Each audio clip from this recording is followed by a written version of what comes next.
Hace 70 años, aquí, en París, nacía una asombrosa historia. Otra más en este bello planeta encantado.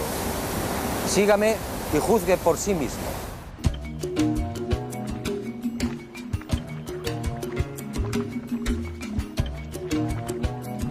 Al principio yo tampoco lo creí. Después, al investigar sobre el terreno, todo cambió. El hallazgo de los antropólogos franceses era cierto. Aquí en el corazón de Mali hace mucho tiempo sucedió algo que no tiene explicación racional. Unos seres desconocidos procedentes al parecer del espacio exterior establecieron contacto con una remota tribu.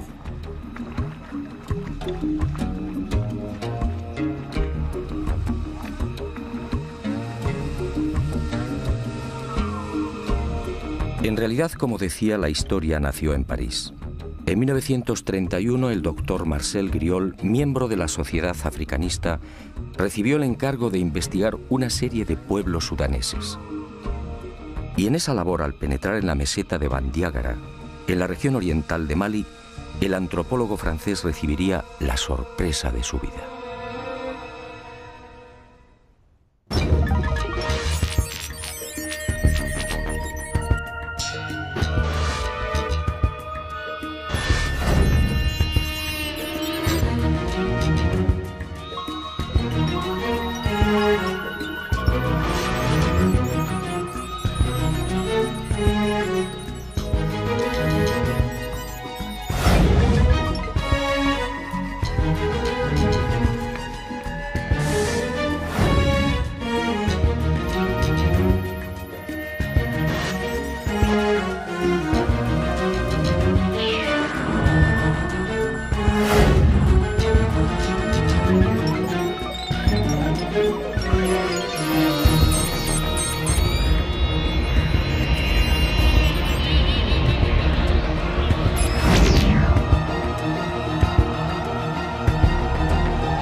En los montes Ombori y en la gran falla de Bandiagara tuvo la fortuna de conocer a los Dogon, una de las 3 etnias dominantes de Mali. Allí, Griol fue informado de una historia oficialmente imposible. El pueblo Dogon le hizo partícipe de su mayor y más íntimo secreto. Aquellas primitivas gentes analfabetas y prácticamente aisladas en el África subtropical sabían de la estrella Sirio y sabían desde tiempos remotos de algo mucho más espectacular. Conocían a la compañera de Sirio, lo que hoy llamamos Sirio B, y le proporcionaron detalles sobre órbitas, densidades y características de las mismas. Griol, fascinado, se hizo la gran pregunta: si los Dogon carecían de telescopios e instrumentos ópticos, ¿cómo podían saber de la existencia de Sirio B, una estrella invisible a los ojos humanos?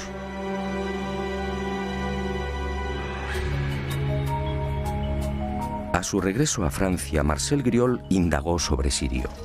Los resultados lo confundieron definitivamente. En 1834, el astrónomo Johann Bessel, tras largos periodos de observación, llegó a una conclusión: Sirio tenía una compañera.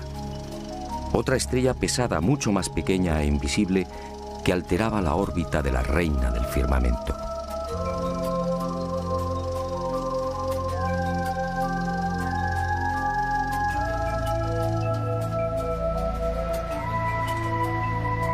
En 1862, el norteamericano Alvan Clark consiguió distinguir un débil punto luminoso allí donde había señalado Bessel y confirmó la existencia de un segundo astro, Sirio B.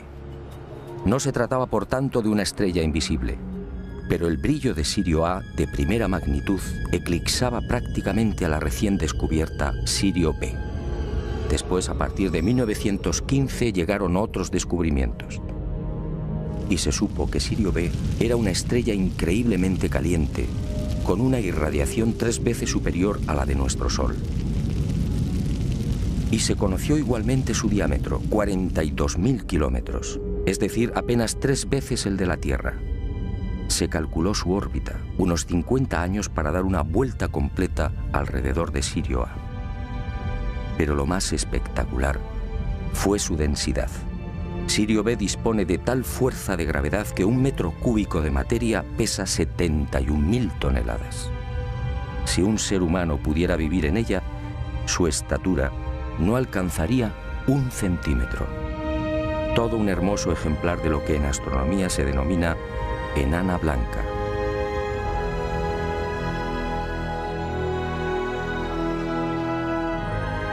Años más tarde, en 1970, el astrónomo Irwin Lindenberg del Observatorio Naval Norteamericano en Washington conseguiría la primera fotografía de Sirio B. En ella, la enana blanca aparece como un tímido y casi insignificante punto blanco. A su lado, Sirio A, 10.000 veces más brillante.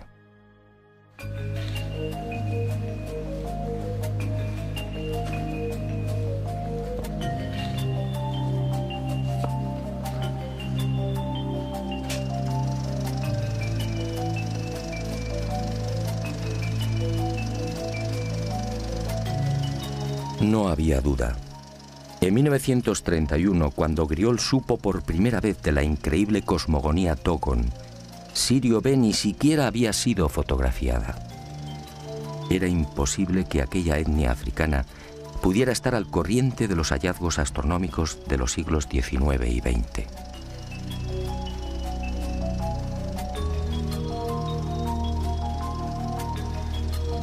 El impacto fue tal que en 1946 Griol regresó a Mali, esta vez acompañado por Germaine Dieterlen, etnóloga y secretaria de la Sociedad Africanista del Museo del Hombre de París. 4 años después, los investigadores franceses publicarían un dossier con sus averiguaciones. Aquel artículo, publicado en 1951 bajo el título Un sistema siriano en Sudán, pasó casi desapercibido. 21 años más tarde, en 1972, el destino puso en mis manos los trabajos de los antropólogos galos, y yo también quedé desconcertado y fascinado. Era preciso investigar de nuevo. Era preciso viajar a Mali.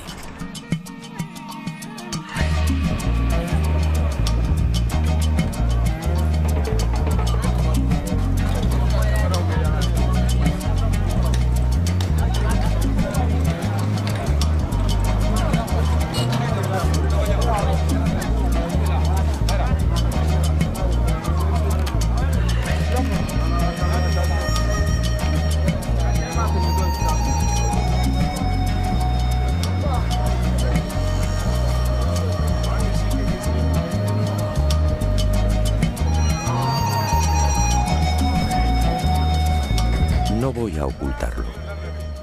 En Mali muy pocos conocen el secreto de los Dogon. Al principio, nada más pisar la bulliciosa Bamako e iniciar las pesquisas, me sentí decepcionado. Después comprendí. Este pueblo multirracial, alegre y hospitalario como pocos, tiene una preocupación más urgente: sobrevivir. De sus casi 10 millones de habitantes, 2/3 partes vive en la más extrema pobreza. En las aldeas, el salario medio mensual no llega a $50.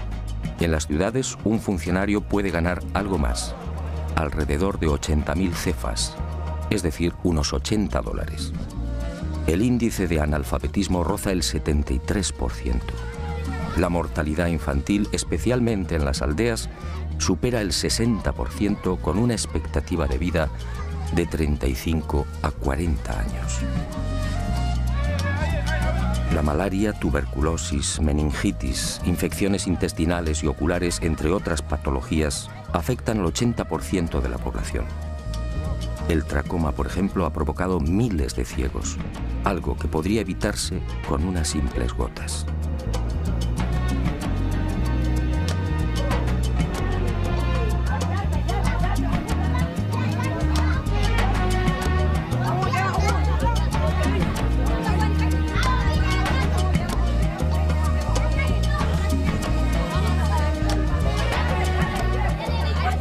Pero Mali confía en Alá y en el potencial de su juventud. El 60% de la población tiene menos de 20 años.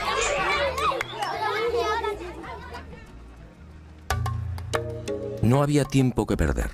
Nuestro objetivo, el país Dogon, situado al este de Mali, muy próximo a la frontera con Burkina Faso, se hallaba a 3 días de camino.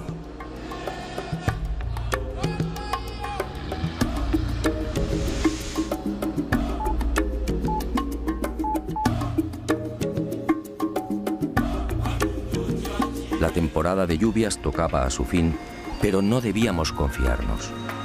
Los caminos, siempre difíciles en Mali, podían convertirse en torrenteras o cenagales de la noche a la mañana. No importaba. Como tampoco importó la dureza de las altas temperaturas, casi 40 grados Celsius al amanecer, o la humedad sofocante y estranguladora, con picos de un 90%. Ardía en deseos de llegar a la gran falla de Bandiagara e interrogar a los Dogon. Algo me decía que la historia narrada por Griol era solo una parte de la verdad. Y el destino, una vez más, fue benevolente con este aventurero. Nuestro singular objetivo exigía también un guía no menos especial y capacitado. Y en nuestro camino apareció Lassane Congo, un joven de la tribu de los Mosi, un veterano rastreador de leones en su país natal, Burkina Faso. Un descendiente de guerreros que a los 4 años se sometió al Wui, la prueba del dolor, permitiendo que un cuchillo abriera su rostro.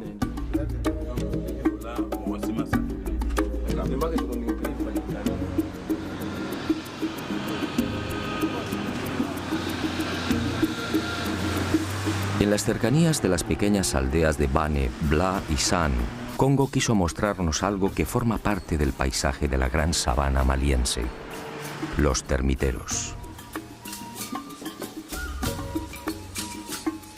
Espectaculares hormigueros de hasta 4 metros de altura y 7 de perímetro, levantados en 1 o 2 años por millones de enormes hormigas de 1 centímetro.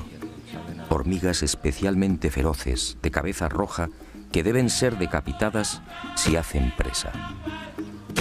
Termiteros en los que todavía hoy son abandonados los bebés que han tenido la mala fortuna de nacer albinos. Termiteros que las etnias de Mali asocian a la ablación o mutilación del clítoris. Para ellos, desde la más remota antigüedad, la presencia del clítoris solo conduce al nacimiento de niños deformes. Más adelante, al hablar con los Dogon, aclaramos el porqué de esta superstición.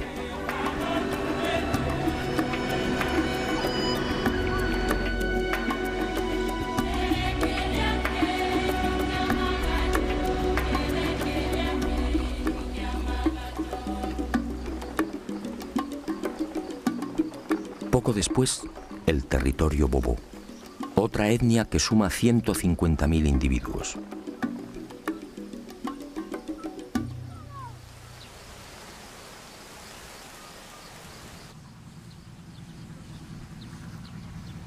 Los grandes especialistas en la cría de perros. Un pueblo caníbal que sigue practicando el ritual de comer carne humana. Congo nos advierte: cada año en esta zona desaparecen 2 o 3 personas. Todo el mundo sabe cuál es su destino. Madou Dembélé es el patriarca de Mbé-Dougou, un mísero puñado de chozas de barro y paja. Aquí, como en el resto de las aldeas de Mali, no existe agua corriente, teléfono o luz eléctrica. Dembélé tiene 4 mujeres, el máximo permitido por el Corán. Algunas no alcanzan los 20 años. En Mali el 95% de las mujeres están casadas. Entre los hombres, en cambio, ese porcentaje no llega al 67%. La desproporción se debe a la poligamia.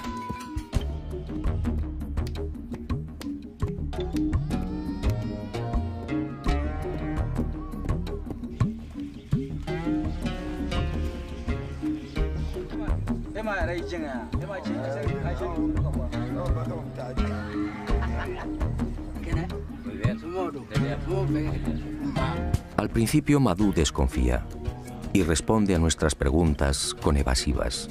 Somos blancos, es decir, diablos. Mañana, según él, podemos regresar con soldados y aniquilarlos. Congo sabiamente lo tranquiliza. Aprovechamos para aliviar la conjuntivitis de algunos de los niños y Dembele termina comprendiendo que somos gente de paz. Nos muestra la aldea y se despide con una frase sagrada para los Bobo. Alá ki bombosi yanga ki kusingiye. Que Dios permita que te crezca la barba.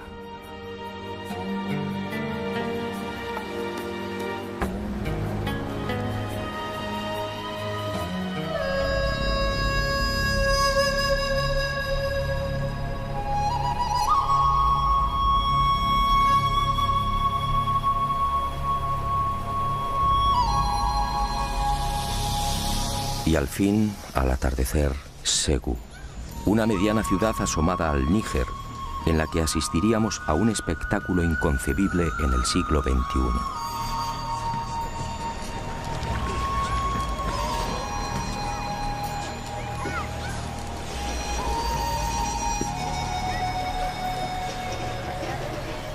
Cuando Congo me explicó sinceramente, no le creí. ¿Esclavos en el siglo XXI? Así era. Allí en las afueras de Ségou malviven los Bela, los últimos esclavos del planeta. Mejor dicho, esclavos recién liberados por sus dueños y señores, los tuaregs. Otros muchos, alrededor de 300.000, permanecen en la esclavitud en las zonas desérticas de Mali, en Níger y en el sur de Libia y Argelia. Son los parias de los parias, los apestados. No reciben dinero, solo la comida y el honor de servir a los señores del desierto. Hoy, los Bela libres apenas suman un 3% de la etnia. El resto deambula con los tuareg de pozo en pozo y de oasis en oasis.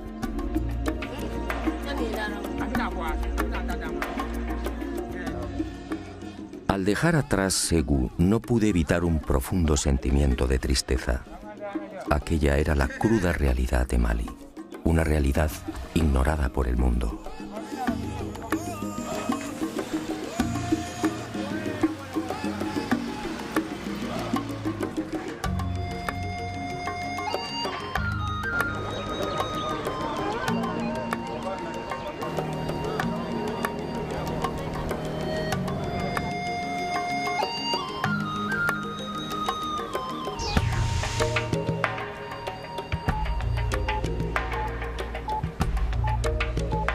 Pero la llegada a Yené, la ciudad más antigua del África subsahariana, me hizo olvidar de momento la angustiosa situación de los malienses.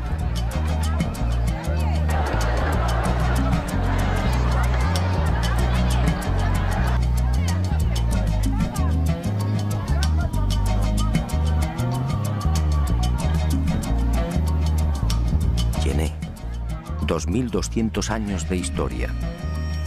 El punto de reunión por excelencia de la mayor parte de las etnias de Mali. Aquí, cada lunes, en el gran mercado se concentran miles de bambara, bobos, boyas, songais, yermas, dogon, peuls, malinquens, mandingas y un interminable etcétera. Aquí comercian y se relacionan. Aquí se pactan matrimonios. Aquí, bajo un viento abrasador, se pasean tuaregs con su séquito de esclavos.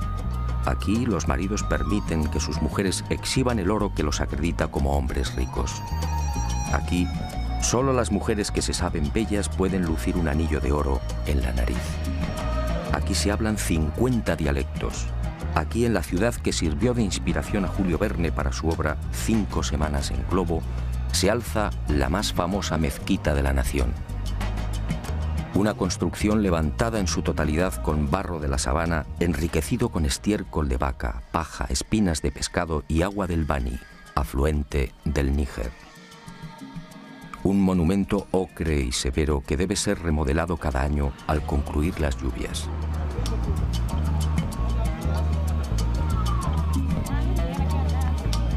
Un templo al dios de los musulmanes al que no tienen acceso los infieles, y que naturalmente dispone de 2 puertas, una para los ricos y otra para los pobres.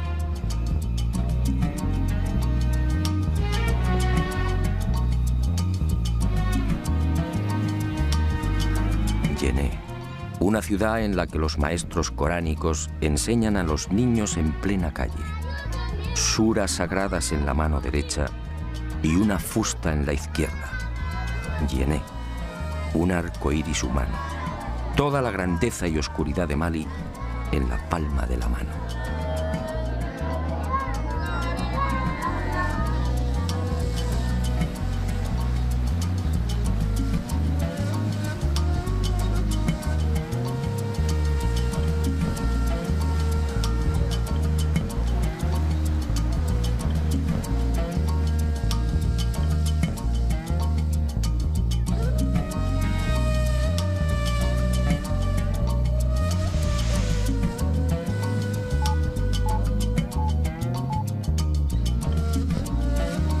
Y finalmente nuestro objetivo, el país Dogon, un gigantesco acantilado de 200 kilómetros,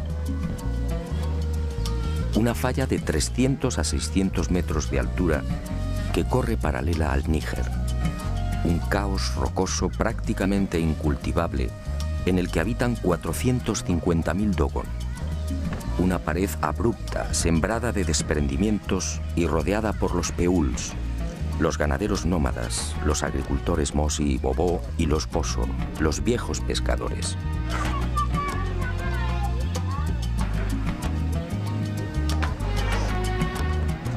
Un país en miniatura que disfruta de un especial microclima. Un país bendecido por las lluvias en el que crecen los majestuosos baobabs, las generosas ceibas y tamarindos, las serenas acacias y los lujuriosos mangos.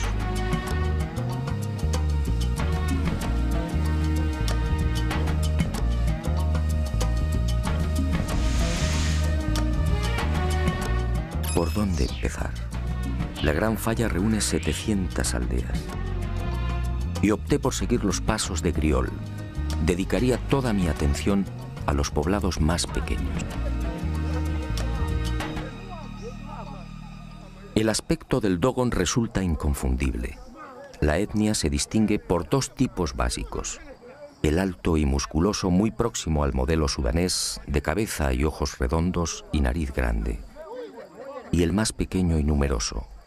El Dogon rechoncho de hombros anchos y poderosos, cabello ensortijado, pómulos altos y ojos rasgados y maliciosos. Su lámina es la de un campesino. En ocasiones, una perilla acentúa su aspecto mongol. Su caminar es tranquilo e irregular, algo cansino, pero en las paredes rocosas se mueve con extraordinaria agilidad. Son afables, prudentes, desconfiados a veces y siempre seguros de sí mismos. Las mujeres, la mayoría de menguada estatura, lucen un talle arqueado, consecuencia de las permanentes cargas que transportan sobre las cabezas. Son alegres, parlanchinas y siempre sumisas al varón. En nuestra historia apenas tienen protagonismo. Una de las cuestiones a resolver era clarificar el origen de estas gentes. ¿Son autóctonos o llegaron quizás de otras latitudes? Y sobre todo, ¿dónde se produjo el espectacular encuentro con esas criaturas del espacio?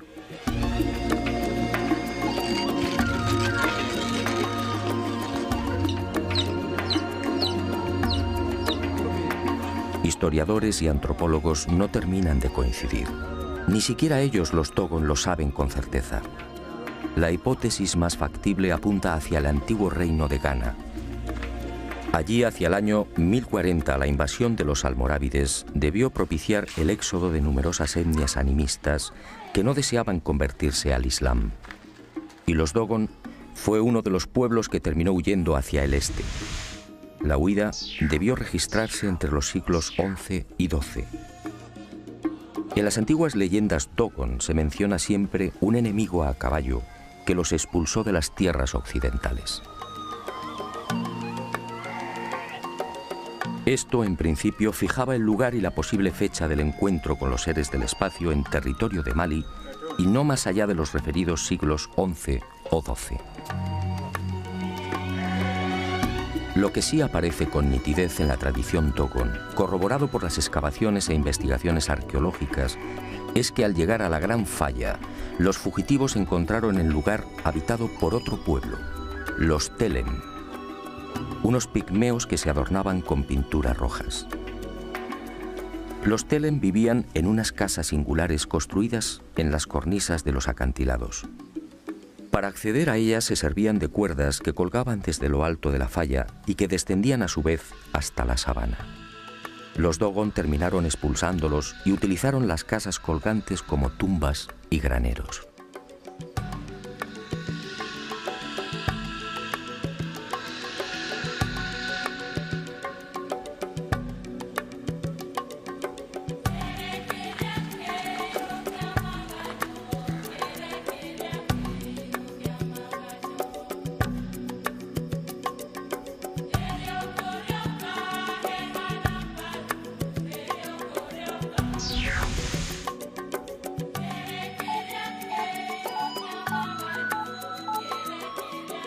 Y llegó el gran día, mi primer contacto con uno de los ancianos y depositario del secreto de los Dogon, Pangalé Dolo, vecino de Sanga y nieto de Ogotemeli, el cazador ciego que informó durante años a Marcel Griol.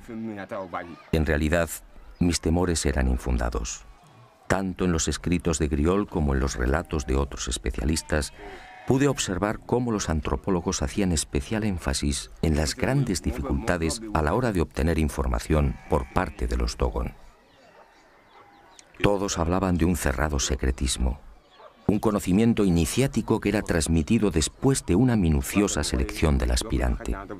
Para mi sorpresa, como digo, tanto el anciano Pangalé como el resto de los sabios con los que conversé no expresaron contrariedad alguna ante mis deseos de conocer los detalles de aquel misterioso encuentro. Todo lo contrario. Y conforme fui profundizando en la asombrosa historia, aquel viejo presentimiento cobró fuerza.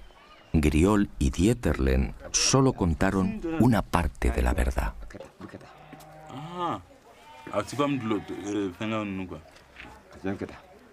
Que hace unas pompillas así. No es como los que eran convertibles. He aquí el relato de primera mano y en exclusiva del misterioso encuentro del pueblo Dogon con los seres procedentes del sistema de Sirio. Un relato apasionante que he intentado ordenar y que fue obtenido en largas conversaciones en una treintena de aldeas. Como decía, ninguno de los iniciados Dogon y tampoco el afable Pangalé supieron darme razón sobre la fecha de dicho encuentro. Ocurrió, eso sí, no muy lejos de la falla. La mayoría de mis informadores señaló el lago Debo, al noroeste de Bandiagra, como el lugar más probable. Al principio y a plena luz del día apareció una estrella. Pangalé la llama Ie Pelutolo, la estrella de la 10ª luna.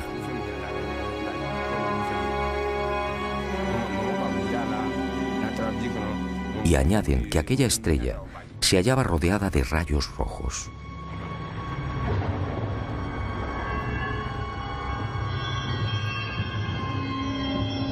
Y de aquella singular estrella vieron surgir un objeto circular, gigantesco, que giraba sobre sí mismo. Pero al llegar al suelo, cambió de forma y se transformó en una especie de cesta con una base cuadrada y una abertura circular en lo alto. El arca, al posarse en la tierra del zorro, levantó una gran polvareda. Y los animales huyeron, y también los seres humanos.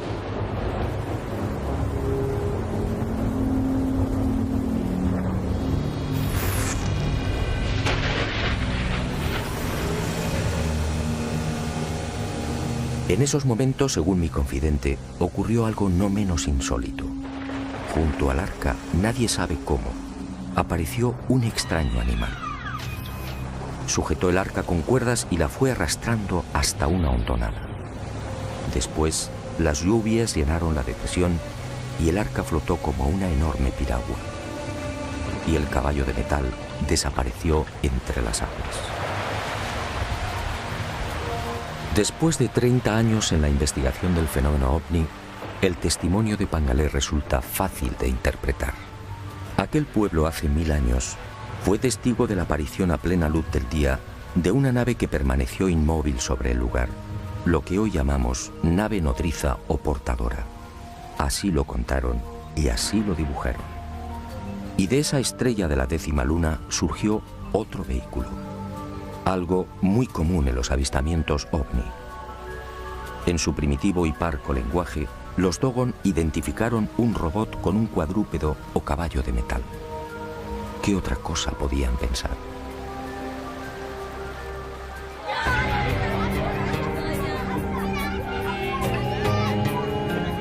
Pero la llegada del arca originó un primer problema. Según Pangalé, al descender a tierra, el fuego quemó plantas, animales y hombres. Ese fue el origen de los albinos, la primera voluntad de Dios al visitar la tierra. Por eso los albinos son criaturas especiales tocadas por la divinidad. Por eso los temen y repudian. Por eso los abandonan al pie de los termiteros nada más nacer.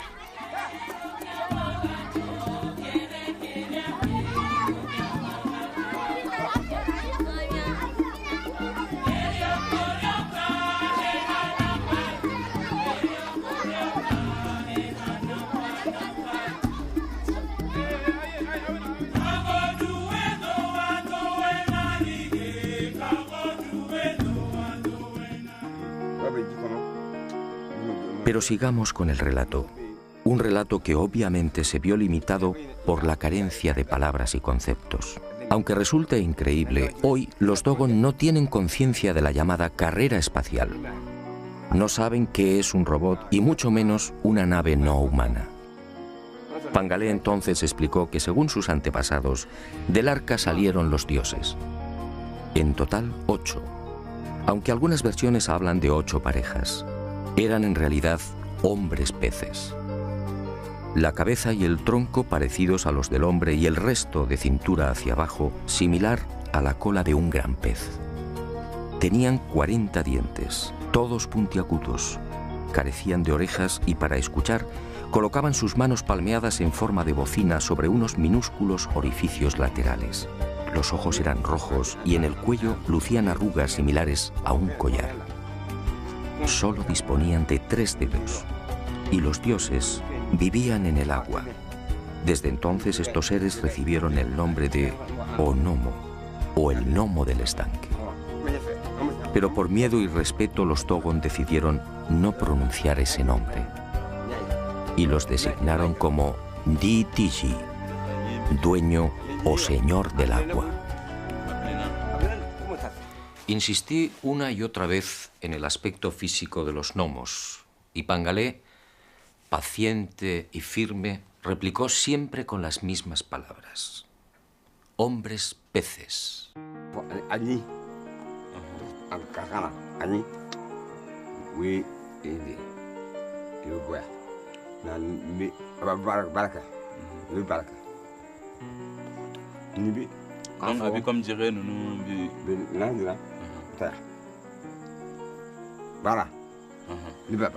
O sea, él respira dice que respira los gnomos. Y señaló sus clavículas, indicando que los dioses justamente respiraban por ese lugar. Las clavículas no.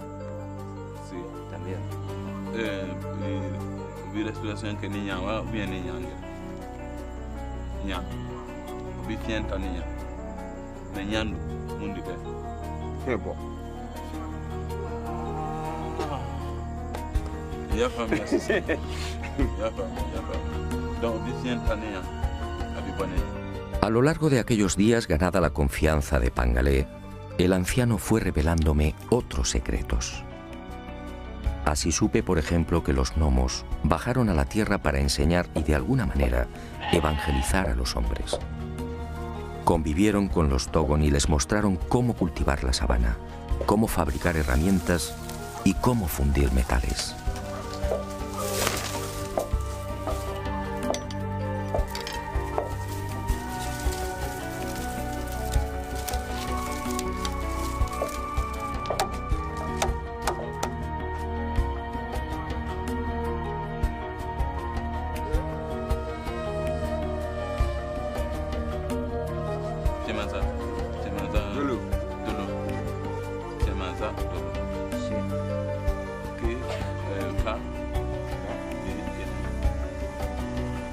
Pero no todo fue una bendición. Según Pangalé y el resto de mis informadores, aquellos seres capturaban a los humanos y los mataban. Y lo hacían de una forma muy peculiar. Introducían una lengua bífida por la nariz de la víctima, extrayéndole la sangre. El pánico de los Dogon llegó a tal punto que al ver descender las arcas se escondían en bosques y aldeas, no acercándose jamás a ríos o lagos. Extracción de sangre. Aquello me recordó otros sucesos similares acaecidos en nuestros días, pero con animales. Griol, en efecto, no había contado toda la verdad. Y Pangalé reveló algo que me dejó perplejo. Los gnomos continuaban bajando a la tierra. Los había visto hacía 3 lluvias. Tenían un cabello largo hasta la cintura y la mitad inferior como la cola de un pez. Se movían sin dificultad, sin tocar el suelo. Otros Dogon en otras aldeas me facilitaron idénticos testimonios.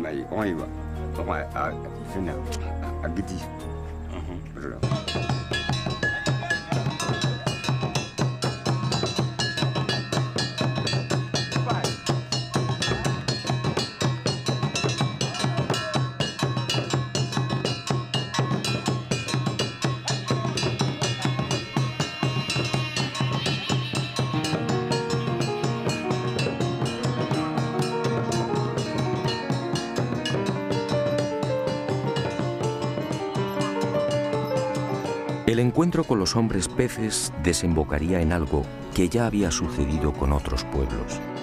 De aquel contacto nacería toda una liturgia y una nueva concepción de la vida. Y para celebrar la llegada de los gnomos, los Dogon establecieron una fiesta, el Sigi.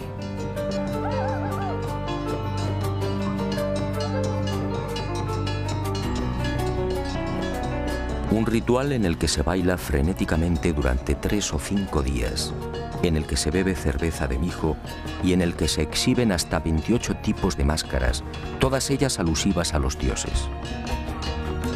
Algunas de hasta 3 metros de longitud representan los movimientos del arca en su descenso. Otras, como la Kanaga, encierran diferentes interpretaciones según las tribus.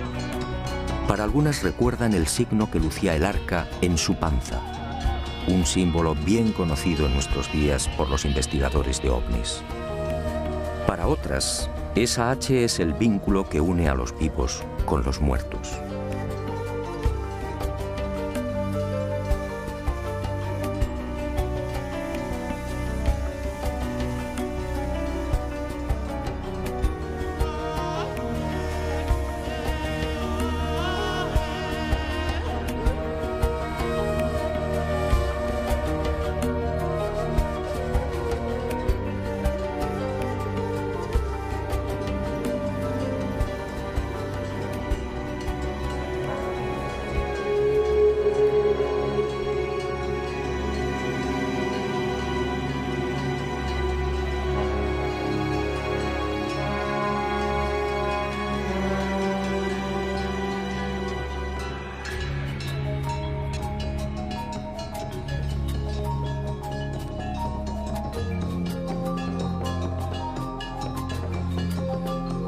El Sigi se celebra cada 60 años y según Pangalé y otros sabios Dogon, viene a recordar también el tiempo que precisa Sirio B para trazar una órbita en torno a Sirio A. Una enseñanza recibida igualmente de los gnomos. Y en las secretas tradiciones Dogon se habla también de una tercera estrella que gira igualmente en torno a Sirio A. La llaman Emmeya, el sol de las mujeres. Lo increíble es que Emmeya, o Sirio C, fue descubierta por los astrónomos en 1995.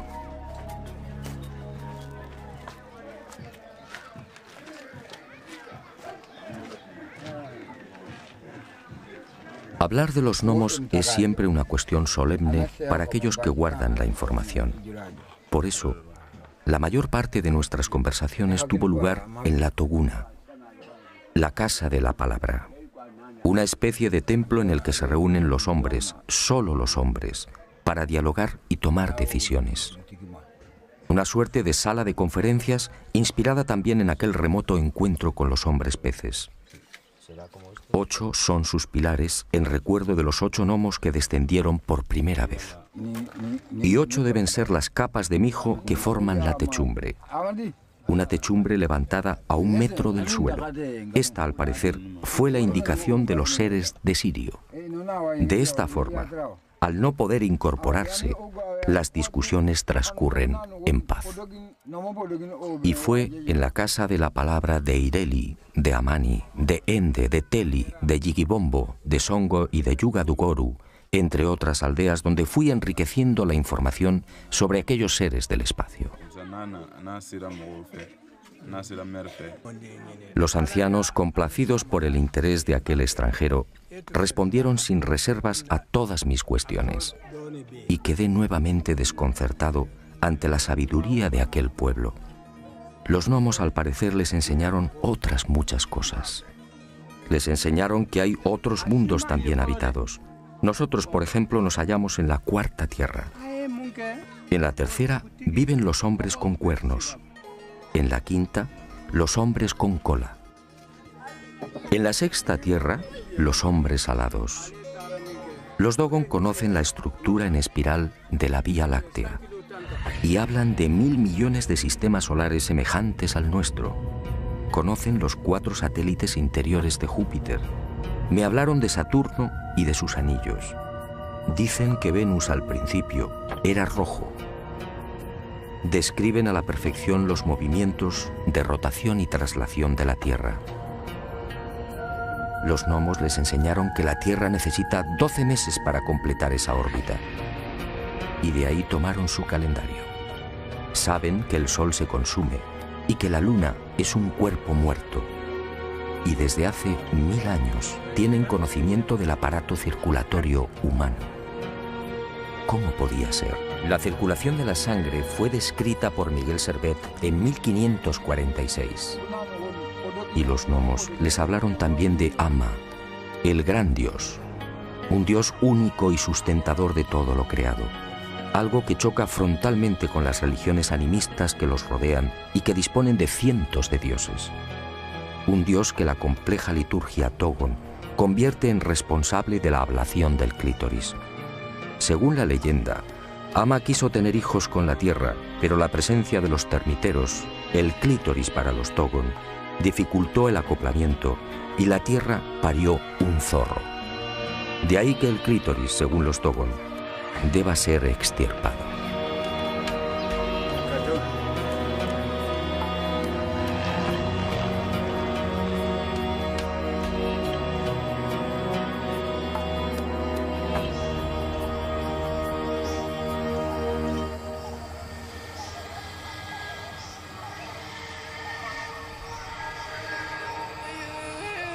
Tras 2 horas de dura ascensión alcanzamos la cumbre del Sinaí Dogon.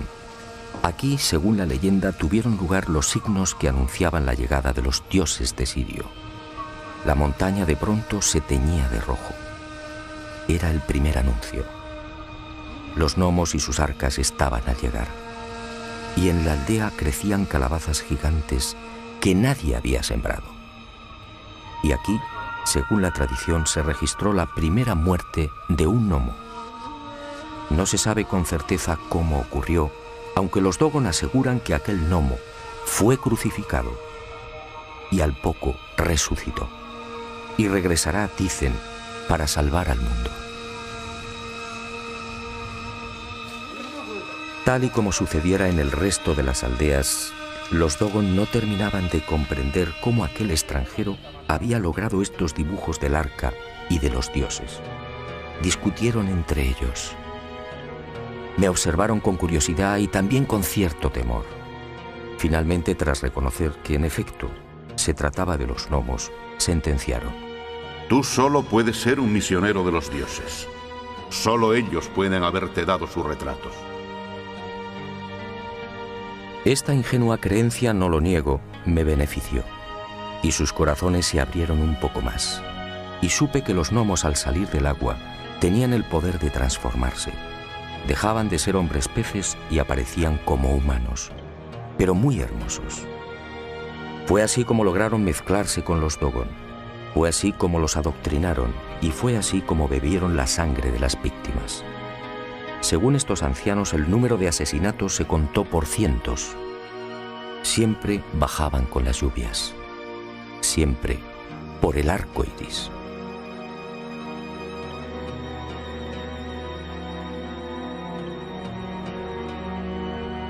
Y cuentan los iniciados que fueron los dioses quienes les enseñaron también a circuncidar. Y el pueblo Dogon escogió la aldea de Songo para este ceremonial sagrado.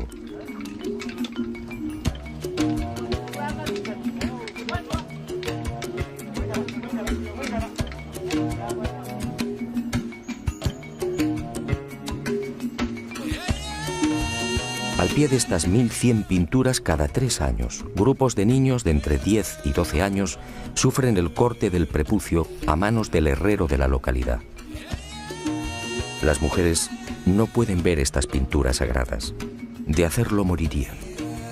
Para los Dogon, la circuncisión, así fue establecido por los seres de Sirio, es un sacrificio que se ofrece a la tierra.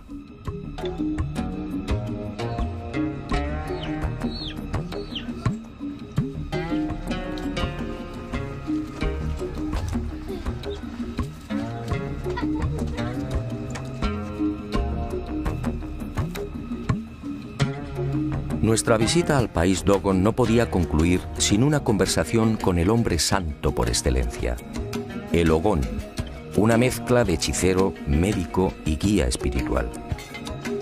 El Dogon más respetado y temido. Vive solo, jamás se lava. El aseo corre a cargo de una serpiente que humedece su cuerpo con la lengua bífida. Una joven virgen que no haya alcanzado la menstruación es la encargada de cocinar para él. Solo baja a la aldea cuando debe tomar grandes decisiones. Es el responsable de las lluvias y de las buenas cosechas. El Ogón es otro de los grandes depositarios de la cosmogonía nacida del encuentro con los gnomos. Después de múltiples gestiones, Aregin Do, de 75 años, accedió a entrevistarse con aquel extranjero. Los rumores sobre el extraño misionero de los dioses que portaba imágenes del arca y de los gnomos no tardaron en propagarse por las aldeas, llegando también a oídos del Ogón de Ende. Y una tras otra fue confirmando las noticias proporcionadas por el resto de los sabios y ancianos. Y añadió algo más. Él, como Pangalé Tolo, también había visto a los dioses. Fue antes de las últimas lluvias y en un lago próximo a la aldea de Soningue. Al preguntar por el origen de aquel título, el de Ogón, Are me suministró otra información que tampoco fue reseñada por Griol. Según él, al descender a la tierra, los gnomos seleccionaron a los hombres más sabios y prudentes y los llevaron al arca. Allí permanecieron 3 meses y al regresar a las aldeas lo hicieron como superhombres. Desde entonces, solo el que ha visto a un gnomo puede ser Ogón. No pude evitarlo. Eché mano de las fotografías de ovnis que había llevado a Mali y se las mostré. El Ogón las observó perplejo. Sus palabras fueron rotundas. Estas son las arcas de los dioses. Si tú las tienes, es porque tú eres un Ogón.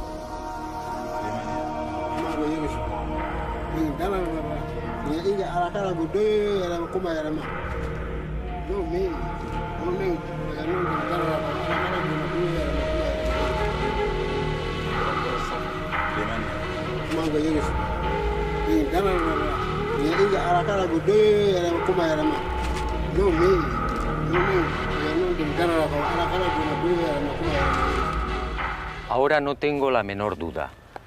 Hace aproximadamente 1000 años, aquí, en el corazón del país Dogon, unos seres anfibios que dijeron proceder del sistema de Sirio, descendieron y revelaron a los hombres una información imposible para su tiempo, y prometieron regresar. Eso, según los Dogon, ocurrirá cuando aparezca de nuevo la estrella de la 10ª luna.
Hace 70 años, aquí, en París, nacía una asombrosa historia.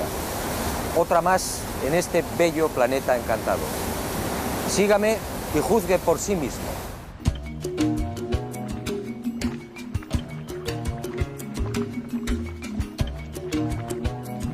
Al principio yo tampoco lo creí. Después, al investigar sobre el terreno, todo cambió. El hallazgo de los antropólogos franceses era cierto. Aquí en el corazón de Mali hace mucho tiempo sucedió algo que no tiene explicación racional. Unos seres desconocidos procedentes al parecer del espacio exterior establecieron contacto con una remota tribu.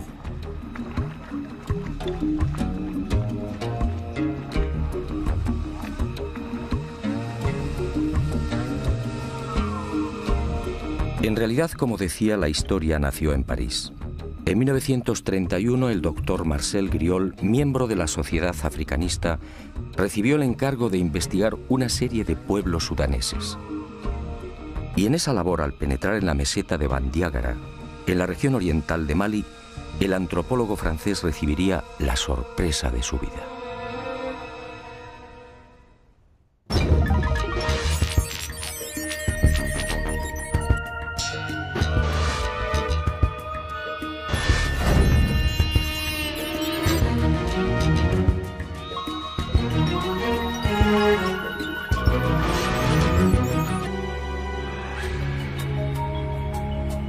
A su regreso a Francia, Marcel Griol indagó sobre Sirio. Los resultados lo confundieron definitivamente. En 1834, el astrónomo Johann Bessel, tras largos periodos de observación, llegó a una conclusión. Sirio tenía una compañera. Otra estrella pesada, mucho más pequeña e invisible, que alteraba la órbita de la reina del firmamento.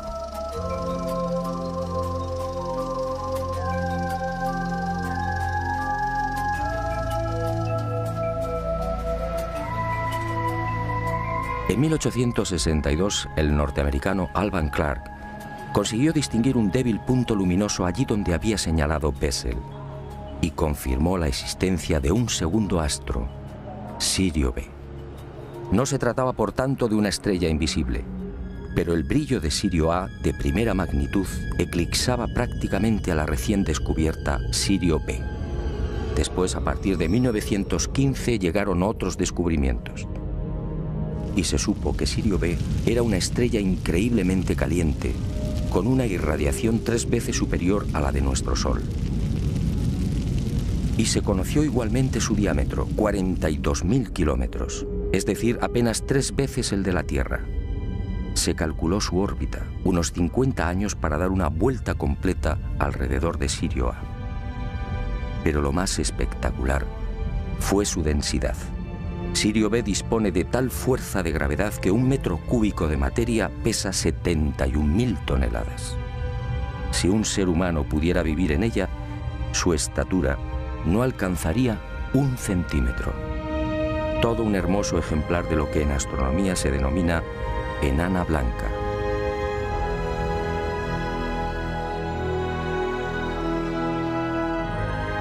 Años más.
En los montes Sombori y en la gran falla de Bandiagara tuvo la fortuna de conocer a los Dogon, una de las 3 etnias dominantes de Mali.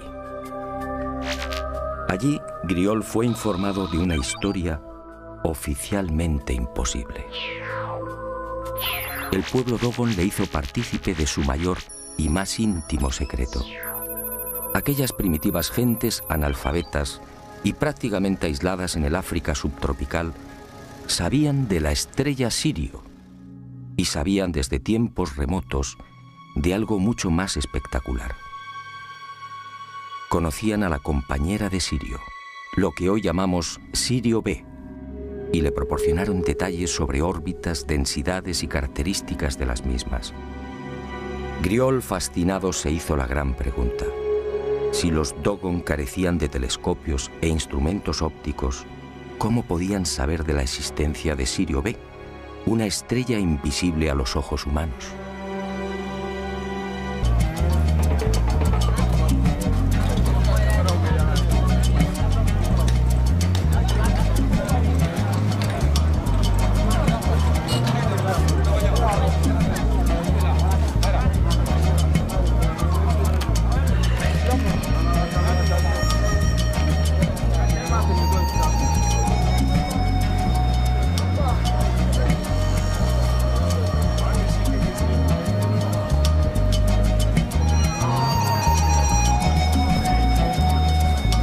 No voy a ocultarlo.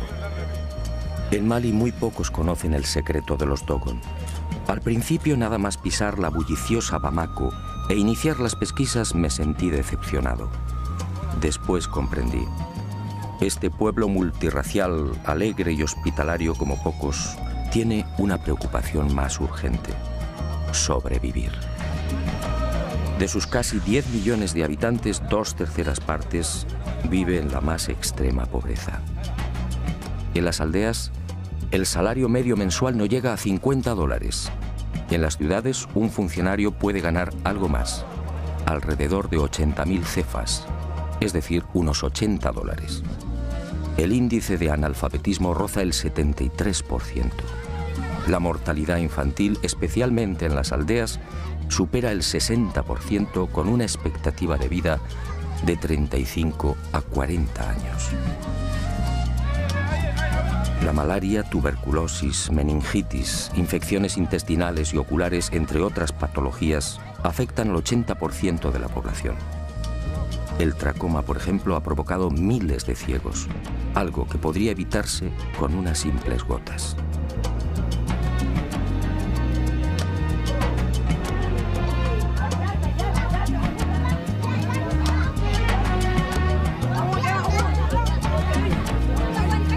Más tarde, en 1970, el astrónomo Irwin Lindenberg del Observatorio Naval Norteamericano en Washington conseguiría la primera fotografía de Sirio B.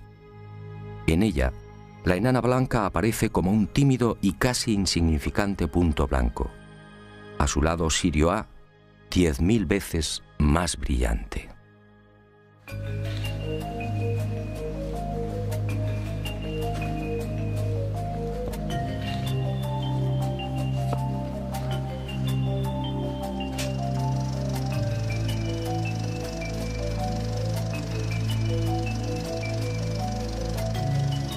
No había duda. En 1931, cuando Griol supo por primera vez de la increíble cosmogonía Togon, Sirio B ni siquiera había sido fotografiada. Era imposible que aquella etnia africana pudiera estar al corriente de los hallazgos astronómicos de los siglos XIX y XX.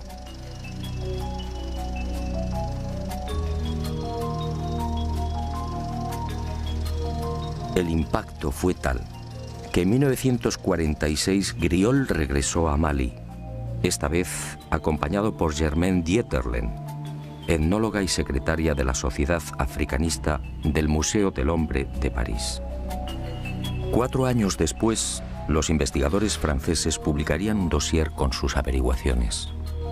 Aquel artículo, publicado en 1951 bajo el título Un sistema siriano en Sudán, pasó casi desapercibido.